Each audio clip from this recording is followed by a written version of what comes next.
Welcome to Furious Fiction. I'm Jules Graham, and with me is Mark Mustian, and we have a very special guest in the studio today. We have Bill McPherson with us, and he's the author of Testing the Current. It's just been re-released from the New York Review of Books. It was published originally in 1984. So Bill, welcome. Thanks for being with us. Well, it's nice to be here. Thank you. What an enormous honor to have your book re-released. Were you so surprised? Yes, I was flabbergasted. Happily surprised. But it was a very nice surprise, yes. Indeed. I'm interested because you've been a critic for so many years, a book critic. Right. Are you so critical of your own work? Yes. Highly, uber critical? Is it hard to read it, to go now to read something you wrote 30 plus years ago? Or? Well, I had, this book was reset, so I read the proofs, or whatever they call them now. I mean, I was in publishing, but it was a long time ago, and everything has changed. But no, it wasn't hard for me to read it. I mean, I knew at the time I felt that I'd written the best book I was capable of writing, and I felt that the same way when I read it. Well, that's a great feeling. It was a good feeling. The story, just so that our listeners can know that haven't read this, it's the story of a young boy who's growing up in kind of pre-World War II days, right before the war starts. And I guess it's somewhere in the Midwest. It's in Michigan that he's growing up, and kind of a loss of innocence sort of thing that takes place over the course of a year or so. Yeah. In this seemingly idyllic bubble in the beginning. Right. Yes. It was an idyllic bubble. That's a good way.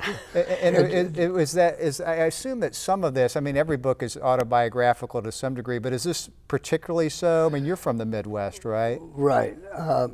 Well, the town that I describe in Testing the Current is not exactly, but much like the town I grew up in, which was in the far north of Michigan, right on the Canadian border. And it used to bother me when people would ask me if it was a memoir and stuff. It doesn't bother me anymore. It's not a memoir, and it's not the story of my childhood, but I couldn't have written the book if I hadn't had the childhood I had. So it's, that has the virtue of being true. And did you understand how hard it must be to, I don't know whether it would have been easier now that you've been an author and a critic, or it makes it twice as hard. I don't know which would be easier for you because you know both sides of the equation now. I would say that when I'm writing, I'm very critical, which is why I write very slowly. And I don't write draft after draft. I wish I did. But my first draft is pretty much my last draft.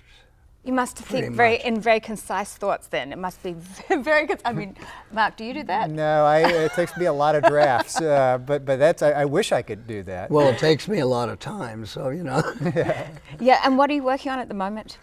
Well, I'm writing a book about, I don't know what it's about exactly.